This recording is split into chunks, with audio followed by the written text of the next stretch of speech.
Hi കൂട്ടുകാരെ, പുതിയൊരു വീഡിയോയിലേക്ക് സ്വാഗതം. നമുക്കിന്ന് കാരമൽ പുഡിംഗ് എങ്ങനെയാണ് ചെയ്യുന്നതെന്ന് നോക്കാം.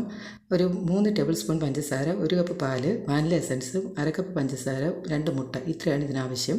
നമ്മൾ ഒരു പാൻ അടുപ്പിൽ വെച്ചിട്ട് നമുക്ക് അതിലേക്ക് 3 ടേബിൾ സ്പൂൺ പഞ്ചസാര വെള്ളമൊന്നും ഒഴിക്കാതെ ആദ്യം കാരമൽ ചെയ്യണം. നന്നായിട്ടൊന്ന് വെള്ളമായി വരുന്ന രീതിയിൽ വരെ കാരമൽ ചെയ്തെടുക്കണം.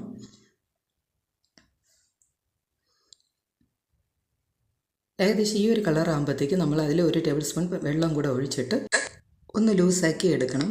ഇതിന് ശേഷം നമ്മൾ ഏത് പാത്രത്തിലാണ് സെറ്റ് ചെയ്യണം ആ പാത്രത്തിലേക്ക് ഇതൊന്ന് ഒഴിച്ച് പെട്ടെന്ന് തന്നെ സ്പ്രെഡ് ചെയ്തെടുക്കണം. കാരണം എന്ന് വെച്ചാൽ പെട്ടെന്ന് അത് കട്ടിയായി പോവും. അതുകൊണ്ട് വേഗം തന്നെ ചുറ്റിച്ച് സ്പ്രെഡ് ചെയ്തെടുക്കണം.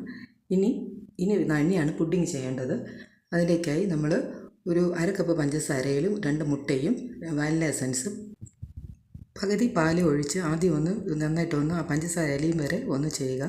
അതിനുശേഷം ഒരു 1/2 ടീസ്പൂണ് നമ്മുടെ വാനില എസൻസും അതിനുശേഷം ബാക്കി പാലും കൂടെ ഒഴിച്ച് നന്നായിട്ട് മിക്സ് ചെയ്ത് ഉടനെ തന്നെ നമ്മൾ സെറ്റ് ചെയ്ത പാത്രത്തിലേക്ക് അരിച്ചൊഴിക്കണം. അതിനുശേഷം ഒരു അടുപ്പിൽ നമ്മൾ വെള്ളം തിളയ്ക്കാൻ വെച്ചിട്ട് ഇതിനെ ഈ ഒരു പാത്രത്തെ നമ്മൾ പുഡിംഗ് സെറ്റ് ചെയ്ത് വയ്ക്കുന്ന ആ പാത്രത്തിൽ ഒന്നുകിൽ ഒരു ഫോയിൽ പേപ്പർ ഇട്ട് വയ്ക്കുക, അല്ലെങ്കിൽ ഒരു അടപ്പ് ഇങ്ങനെ വെച്ചിട്ട് ശകലം ഗ്യാപ്പ് ഇട്ട് വേവിച്ചെടുക്കുക.